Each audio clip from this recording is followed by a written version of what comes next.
Hello, what's up mga brad? Update tayo mga brad dito sa Benguet mga brad. Yung bagyo na dumaan, 4 na bagyo mga brad. Kita niyo mga brad sa taas, napakalawak ng pinsala mga brad, gumuho. Papunta to sa baba mga brad. Tingnan niyo mga brad, napakalaki ng mga bato mga brad. Kaling sa taas yan mga brad. Ayan. Kikita niyo yung may sin mga brad at saka yung may mga sako mga brad. Yung may sin na makikita.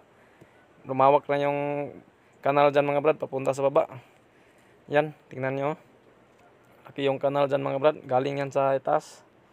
Yung mga bato mga brad, ito yung bagyo na 4 na bagyo mga brad, yung dumaan, yung bagyo ngayon na sunod-sunod, yung Christine, Pipito, Marcy at saka Leon mga brad. Yan, ito yung kaganapan nito sa bundok ng Benguet mga brad. Kasi andito ako ngayon, update lang tayo. Kita ko sa inyo mga brad sa baba, waya na mga brad. Ito yung mga bato mga brad, galing sa taas, gumuho. Yan, kaya ngayon mga kabrad, napaka delikado na dito daanan mga kabrad.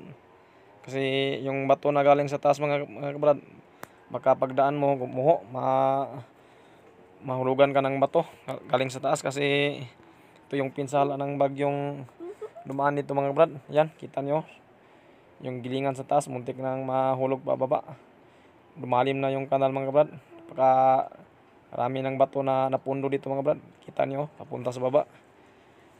Sobrang laki na yung pinsala mga kabrad sa bagyo.